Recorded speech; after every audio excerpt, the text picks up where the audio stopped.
कृष्ण हरे कृष्णा कृष्णा कृष्णा हरे हरे हरे राम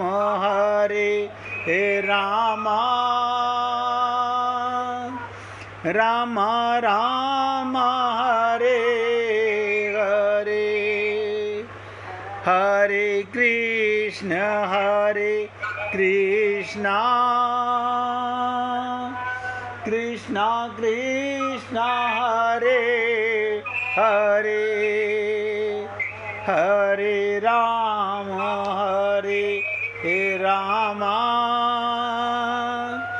राम राम हरे हरे हरे कृष्ण कृष्णा कृष्णा कृष्णा हरे हरे हरे राम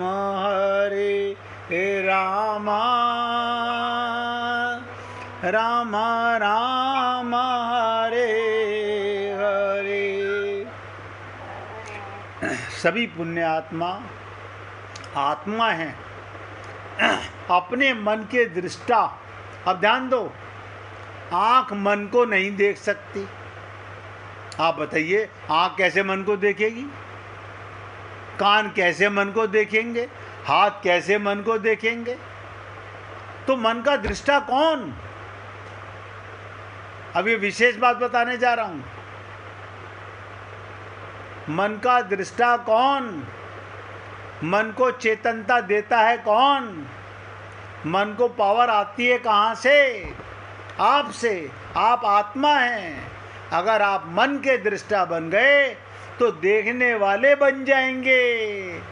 परमात्मा जैसे मन को देखता है, ऐसे ही हे पुण्य आत्माओं, आप अपने मन के दृष्टा बन जाओ। और मैंने कहा, मन शुद्ध होने पर भी ये मन मक्खी है। आप कहेंगे, एक मक्खी को भगवान के चरणों में रखे प्रसाद पर बैठे हुए देखा, आप कहेंगे कितनी सौभाग्यशाली मक्खी है। कोई बात नहीं, अभी मक्खी के पीछे पीछे उड़िए। अभी ये कहाँ गई मक्खी? अभी फूल पर गई, आप कहेंगे यही बहुत बढ़िया। अभी मल पर गई, हाय राम, हमने तो कभी सोचा नहीं था कि भगवान के प्रसाद पर बैठ के ये मक्खी मल पर भी चली जाती है। अब आप बताइएगा, आप आत्मा हैं, आप चेतन हैं, आप मन के दृष्टा बनिए। मन को नहीं देख सकता, मक्खी मक्खी को क्या देखेगी? मन शुद्ध होने पर भी कुछ कहा नहीं जा सकता, उसमें कब अशुद्धि आ जाए। अभी देखिएगा, अभी आप हम लोग सत्संग सुन रहे हैं। सत्संग सुनते सुनते मन में ऐसे ही किसी का फोन बजा, आपके मोबाइल पर नाम आ गया, तुरंत मन में उसकी शक्ल आ गई।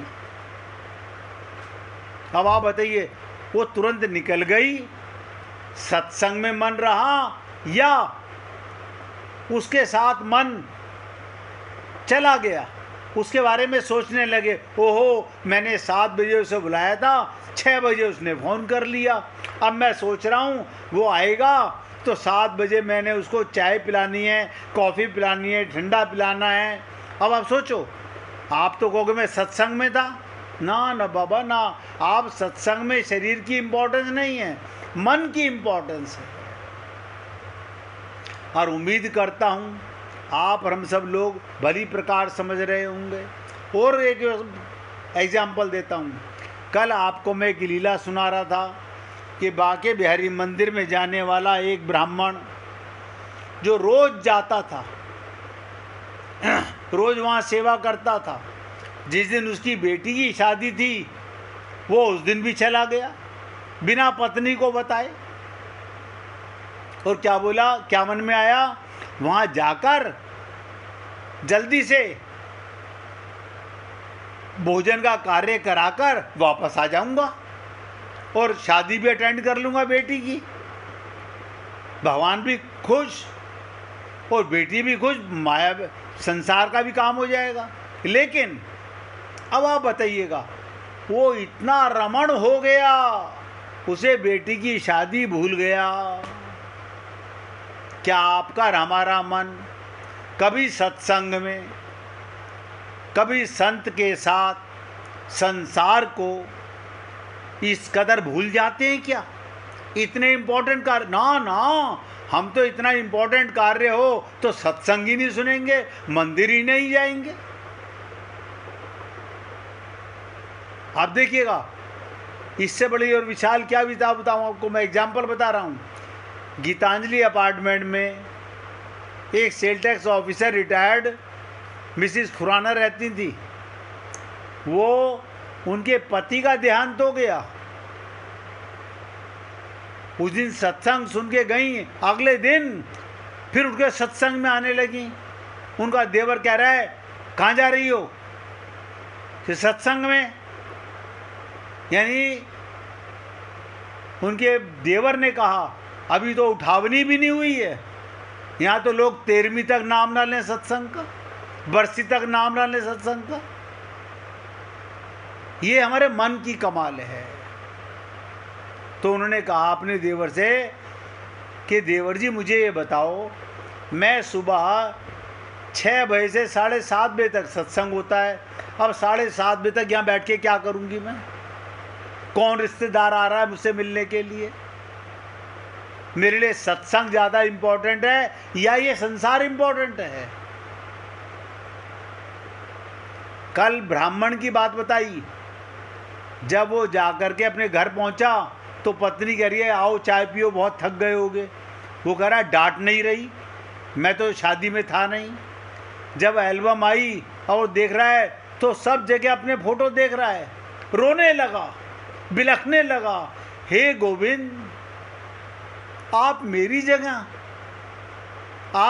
जगह आकर के ये सब करने लगे और हमें पता भी नहीं चला। इसलिए हे पुण्य आत्माओं, अब आप लोग समझ गए होंगे, मैं बार बार आपसे निवेदन करता हूँ, सत्संग में हो तो 100% सत्संग में ही हो, 100%। धोखा मत दो अपने आप को, क्योंकि भगवान देख रहा है आपके मन को। आप भी अपने मन के दृष्टा बन जाओ कि मन मक्खी की तरह कहीं मल पे तो नहीं जा रहा है। मल माने माया, माया माने संसार। इसी देह में आप ये कर सकते हैं। आप बताओ, हम जानवरों के शरीर में गए, पक्षी के शरीर में गए, हम मन को कैसे देखेंगे? मंदिर में कुत्ते को ले जाओ, गधे को ले जाओ, वहीं पेशाब कर देगा, वहीं पॉटी कर देगा। मन तो उनके पास भी है, लेकिन उसे दृष्टा नहीं बन सकते वो। ये इसी देह का कमाल है। और उम्मीद करता हूं, अगर अभी भी किसी के मन में मन को शुद्ध होने पर भी कहा नहीं जा सकता, यो मन मेरो बड़ो हरामी, एक पल में हम इधर से उधर हो जाते हैं। मन मक्खी की तरह है। यही है, ध्यान दीजिएगा। आपके हाथ नहीं बिगड़े हुए, आपकी आंख नहीं बिगड़ी हुई, आपके कान नहीं बिगड़े हुए, 5 कर्मेंद्रियां, 5 ज्ञानेंद्रियां नहीं बिगड़ी हुई, ये नहीं बिगड़ी हुई, शरीर नहीं बिगड़ा हुआ। आप मुझे बताओ, ये मेरी पत्नी है, ये कौन देखता है? ये मेरा बेटा, ये कौन देखता है? ये मेरा बाप है, कौन देखता है? मन, बुद्धि और चित्त। असली बिगड़ा हुआ ये त्रिवेणी है, मन, बुद्धि, चित्त। शरीर थोड़ी पहचानता है, हाथ नहीं पहचानता मेरी पत्नी कौन। ये मन हाथ का स्पर्श करता है तो ये पहचानता है। ये आंख देखती है, मन प्लस आंख देखती है। आज आपको ये भी राज बता देता हूँ, मन प्लस आंख देखेगी, आंख नहीं पहचानती। आंख के सामने तो स्त्री आई या पुरुष आया, वो तो ये बताएगी ये मन पहचानता है, ये घोड़ा आया, ये गधा आया, ये खच्चर आया, ये कौन पहचान रहा है? आँख के सामने तो आँख का काम है केवल पारदर्शिता दिखा देना, देखो भाई क्या है, मन देखता है और बुद्धि डिसीजन लेती है अपना पराया, और चित्त के अंदर उसे हम रख लेते हैं।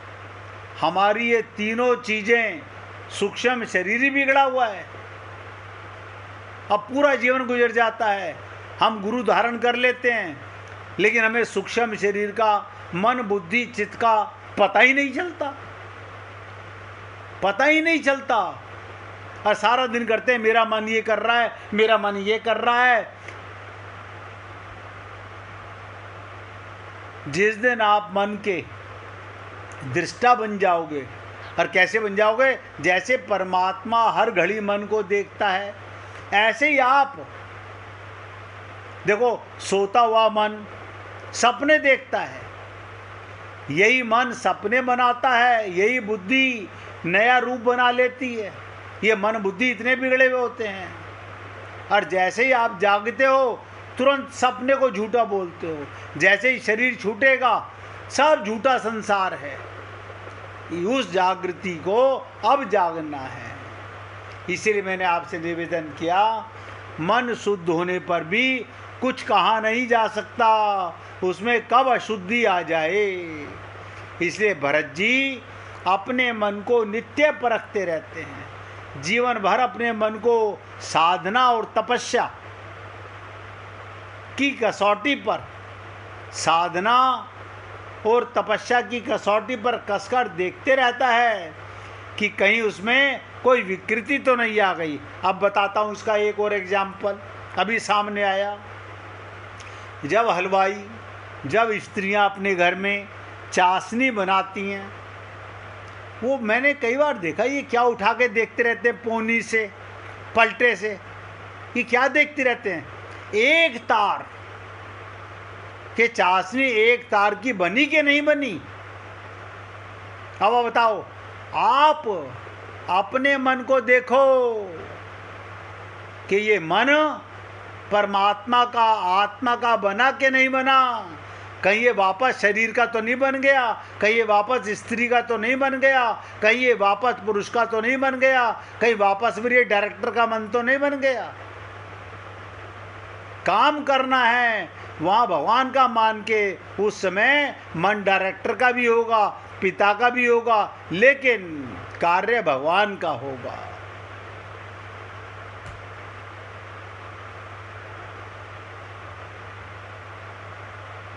कसकर देखते रहना चाहिए, कहीं उसमें कोई विकार तो नहीं आ रहा है। तुलसीदास जी इतने बड़े संत थे, परंतु मन को परखने की ये वृत्ति उनके जीवन में अंत तक बनी रही।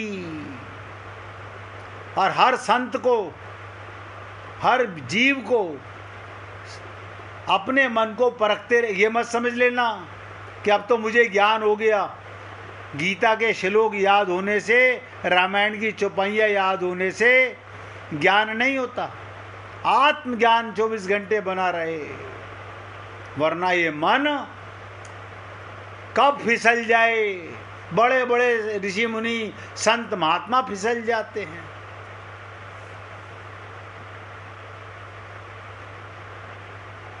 तो जीवन के अंत तक बनी रही। जब वो वृद्ध हो गए, ध्यान से सुनो, जब तुलसीदास जी बहुत बूढ़े हो गए तो कानों से कम सुनाई देने लगा।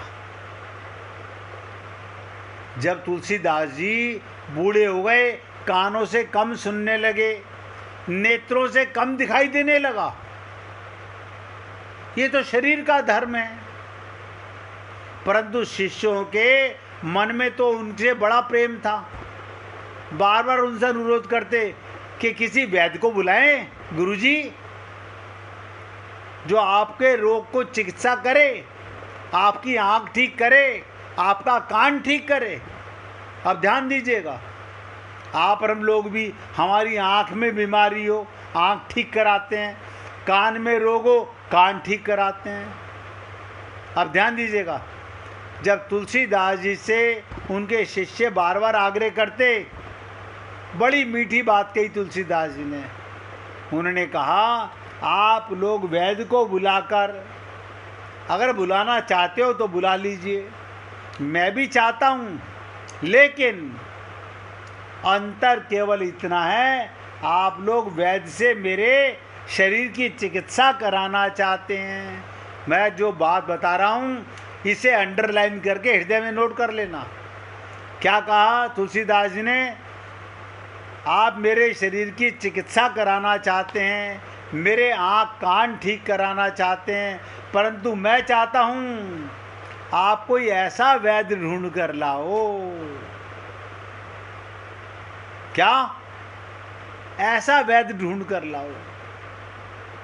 सारे शिष्यों की परीक्षा हो गई एक पल में। क्या बोले?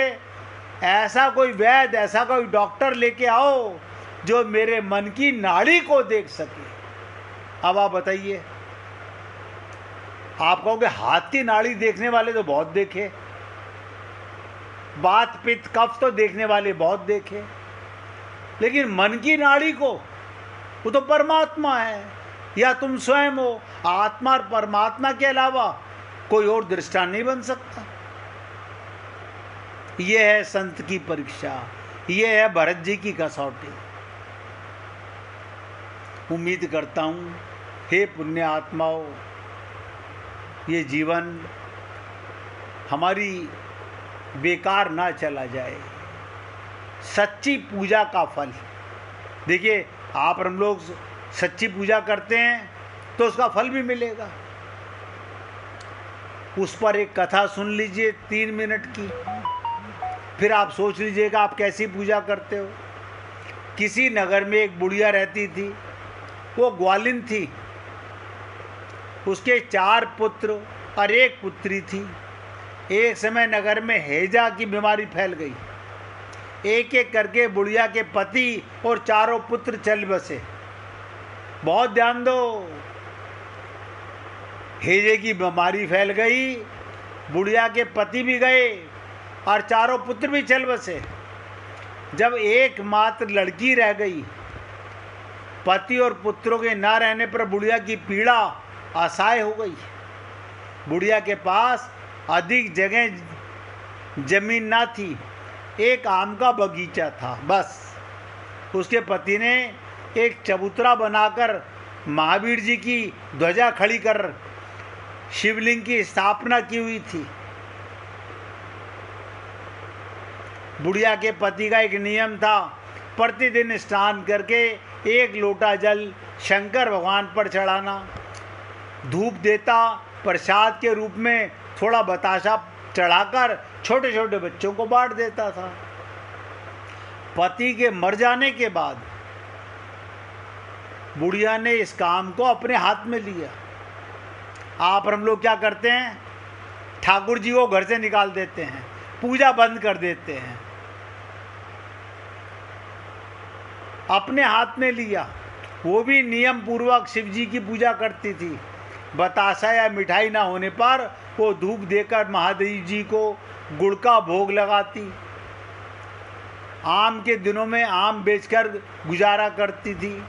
अपनी लड़की की सहायता से कुछ गोबर इकट्ठा कर उपले बनाती, इसे बेचकर माँ बेटी गुजारा करती। जब उसकी लड़की विवाह करने योग्य हुई तब बुढ़िया की चिंता बढ़ गई। वो सोचने लगी, पैसे हैं नहीं, इसका विवाह कैसे होगा। साथ ही बुढ़िया के मन में ये भी चाह थी उसकी लड़की किसी अच्छे घर में जाए जिससे वो सुखी रहे। प्रतिदिन शंकर भगवान की पूजा कर, ध्यान दो, मन ही मन प्रार्थना करती, हे भोलेनाथ मेरी बिटिया का विवाह एक संपन्न घर में करा दो, बिटिया को गोबर ना इकट्ठा करना पड़े। एक दिन जब बुढ़िया शिव पूजा करने के लिए हाथ में एक लोटा जल और कुछ मिठाई लेकर आई, तब एक नौजवान पुरुष घोड़े से उसके सामने उतरा। नौजवान पुरुष और एक वृक्ष के सहारे बैठ गया।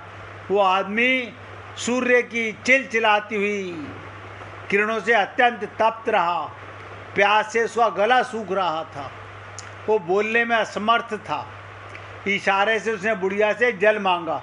ध्यान दीजिएगा, अभी आपको पता चल जाएगा कि हमारी पूजा कितनी सही है। बुढ़िया ने शिवजी की पूजा का जल और मिठाई उस नौजवान को दे दिया। उस आदमी ने मिठाई खाकर जलपान किया। थोड़ी देर के बाद उसको बोलने की शक्ति हुई। उस नौजवान ने बुढ़िया से पूछा, हे माता, तुम इतनी दोपहर में मिठाई और जल लेकर यहाँ क्यों आई थी? उसने कहा, भगवान शंकर की पूजा करने का मेरा नियम है, इसलिए आई थी। नौजवान ने कहा, तब तुमने इस वस्तुओं को मुझे क्यों दे दिया? बुढ़िया ने कहा, बेटा, प्यासे को पानी और भूखे को अन्न देना ही पूजा है। प्यासे को पानी और भूखे को अन्न देना ही पूजा है। पूजा के लिए जल और प्रसाद तो फिर ले आऊंगी। उस नौजवान ने बुढ़िया से पूछा, तुम्हारे परिवार में कितने लोग हैं? क्या पूछा? तुम्हारे परिवार में कितने लोग हैं? उसने कहा, बेटा, मैं क्या कहूँ, आज से कुछ वर्ष पहले हिजे से मेरे 4 पुत्र और पति की मृत्यु हो गई। मेरी एक 12 वर्ष की लड़की बची है, उसका विवाह करना है, रुपए पास में है नहीं, कैसे करूं? ये शंकर भगवान से मनाती हूँ, हे भोले बाबा, मेरी बिटिया की शादी अच्छे घर में करा दो जिससे वो सुखी रहे। नौजवान ने कहा, माता, तुम कल सूर्यास्त के समय इसी स्थान पर आना, भूलना नहीं, मैं अवश्य आऊँगा। बुढ़िया के बहुत पूछने पर भी उसने अपना नाम या अपने गांव का नाम नहीं बताया और वो घोड़े पर सवार होकर चला गया। दूसरे दिन बुढ़िया सूर्यास्त के समय आई। वो शिवजी के चबूतरे पर बैठकर प्रतीक्षा करने लगी। अंधेरा होने लगा। अकेली बुढ़िया बगीचे में डरने लगी।